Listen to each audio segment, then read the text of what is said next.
All right, hi, Rich Handyman here. I'm back at, you know where I am. Hold on, let me lower this. All right, I'm here at the depot. I got a quick little job, another mailbox job today. It's raining a little bit, but I could bang it out pretty quick.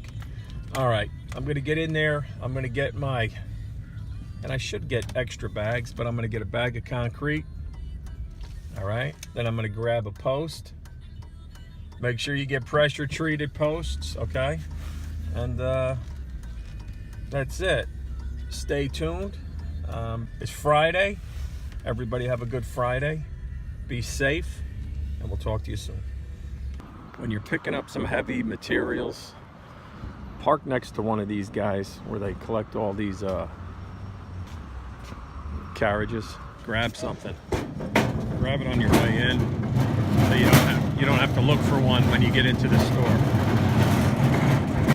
All right, back at the Home Depot. Okay, we're inside. We're gonna get our 4x4 post.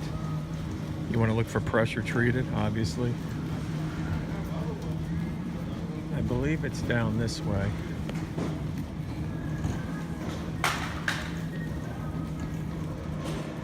If you're not familiar with pressure treated, you see here, it's got kind of a green tint. And then over there, okay, you see the difference? Not pressure treated, green tint, pressure treated. All right, so.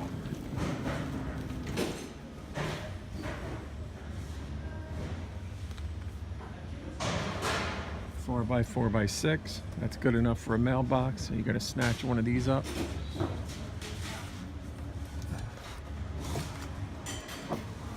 Be careful.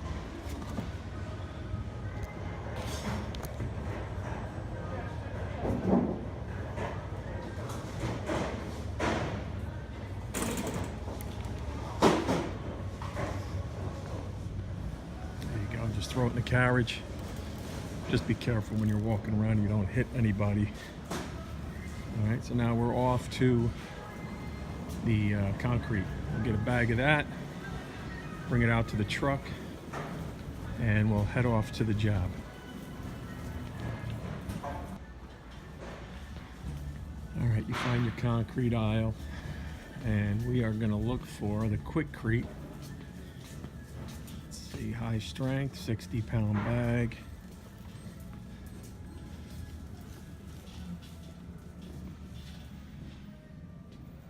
I like to go with the 80-pound bag. Okay, have a little extra. Better to have extra than not. All right, so I'm gonna grab one of these. And I can't do it holding the phone, so.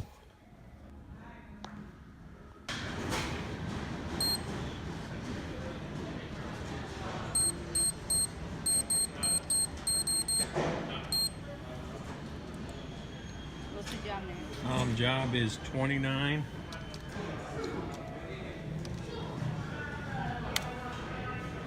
Where's that at? You in Stanford, yeah. Thank you. Yeah, I just demonstrated how you put in your pro account information at the register.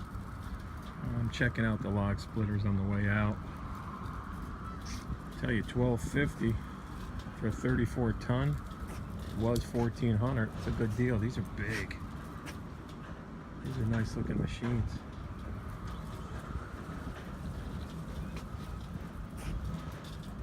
Not bad. Not bad for a Troy-built leaf blower. It's more of a homeowner type blower. You use this commercially, I don't know. I don't know if it's built really that tough. It looks like a nice one for a homeowner. All right, I just pulled up to this one. Take a quick look at it. Oh yeah, this one's pretty beat up, okay? We're gonna remove this and we're gonna put in the new stuff, set it in concrete. We're gonna take a walk up to the house and see what they left for me. They have it ordered, and we'll take it from there. Well, here they are. I'll tell you, this is probably the 4th or 5th one I put in this year. They're popular. If you're looking for the brand name. Okay, I'm gonna put a link at the bottom where you can actually order these. All right, we'll start installing. All right, obviously you have the two tools you use, the post hole digger, the tamping bar, pry bar. Getting closer, about another 6 to 8 inches, we should be good.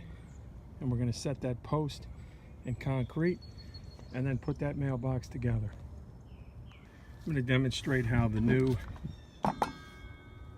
octane goes through this 4x4 pressure treated post with ease. Let's give it a shot.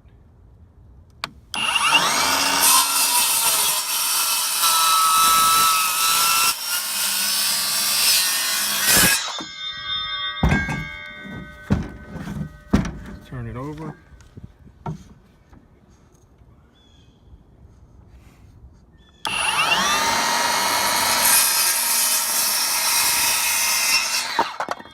Like butter. This thing is awesome. I highly recommend it.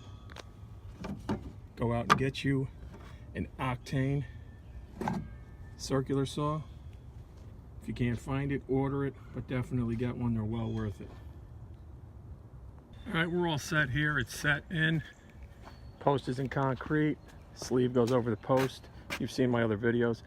The one thing I haven't touched upon was when you put these mailboxes and you install them, you want to make sure you have the right height off the road. Code for, believe it or not, mailboxes for post office is about 40 to 41 inches from the road to the bottom of the box when you open it up where the mail sits. So then it's important that you do this. You put a tape measure on the road and come across here, and you see I'm 40 inches, a little bit above 40, so that's perfect.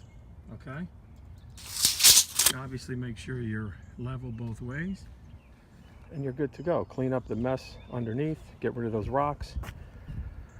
This is a vinyl one. The last one I did was a steel sleeve with powder coat, but this one looks pretty nice. Oversized mailbox, but it looks good. Okay, and that's it. Another mailbox to add to the list. All right, so make sure, what do we do after our job sites? We clean up. Okay, I'll clean this up, make it look presentable. If I had a little bag of grass seed, I'd throw it down. I don't have any on the truck. I'll pick it up the next time at Home Depot.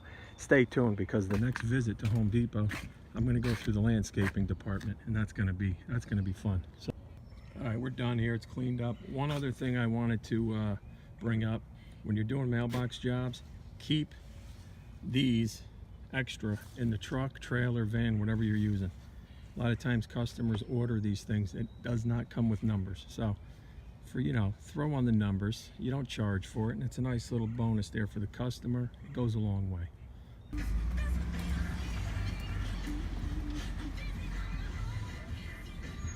Hey, thanks for watching. And again, don't forget to subscribe, share, hit the like, hit that bell, cause every time I make a new one, you'll get a notification. And again, I want to thank all the new subscribers. I appreciate it.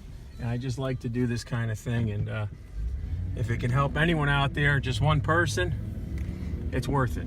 All right, talk to everybody. Catch you on the next one.